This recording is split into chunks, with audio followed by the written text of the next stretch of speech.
Hello friends, வாங்க இன்றைக்கி ஒரு பியூட்டிஃபுல்லான டிப்ஸ் தான் நம்ம பார்க்க போகிறோம். நம்ம வீடுகளில் வந்துட்டு நிறைய பாத்ரூமில் ஈவன் தோ கிச்சனில் கூட வந்து பார்த்திங்கன்னா கரப்பான்பூச்சி தொல்லை நிறையவே இருக்கும். இல்லாட்டி ஏதாவது ஸ்நாக்ஸ் வச்சோனாலும் நமக்கு எறும்பு வந்து நிறைய வர ஆரம்பிச்சிடும். ஸோ இதை வந்துட்டு நம்ம ப்ரிவெண்ட் பண்ணுறதுக்காக இந்த டிப்ஸை வந்து நம்ம ஃபாலோ பண்ணி அதுக்காக நான் ஃபஸ்ட்டு எடுத்துருக்கிற திங்ஸ் வந்து பார்த்திங்கன்னா வினிகர், உப்பு, பேக்கிங் பவுடர், ஒரு 5-6 கிராம்பு சேர்த்துருக்கேன்.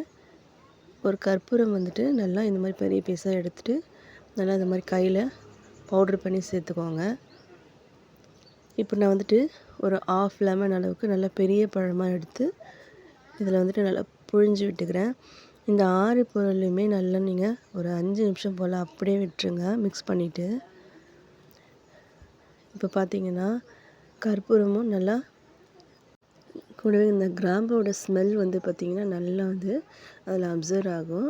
ஸோ இந்த மாதிரி ஒரு எம்டி பாட்டில் எடுத்துகிட்டு இந்த மாதிரி அந்த எம்டி பாட்டிலோட மூடியிலே நீங்கள் ஹோல்ஸ் போட்டு வச்சுக்கோங்க. இல்லாட்டி ஸ்ப்ரே பாட்டில் இருந்தாலும் அதையே யூஸ் பண்ணிக்கலாம்.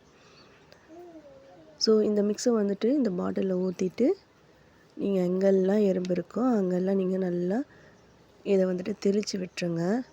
ஜஸ்ட் நீங்கள் ஸ்ப்ரே பண்ணி விட்டாலுமே கண் கூட பார்க்கலாம். அந்த எறும்புலாம் வந்துட்டு நல்லா சாக ஆரம்பிச்சிடும்.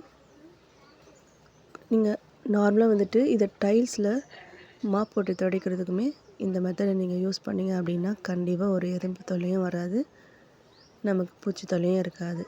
ஸோ இந்த டிப்ஸ் உங்களுக்கு ரொம்பவே பிடிச்சிருக்கும்னு நம்புகிறேன். பிடிச்சிருந்தால் லைக் பண்ணிவிட்டு ஷேர் பண்ணுங்கள். கூடவே சப்ஸ்கிரைப் பண்ணி வச்சுக்கோங்க. நம்ம சேனலில் ஏகப்பட்ட டிப்ஸ் வந்துட்டு போட்டுட்ருக்கோம். ஸோ உங்களுக்கும் கண்டிப்பாக யூஸ் ஆகும்.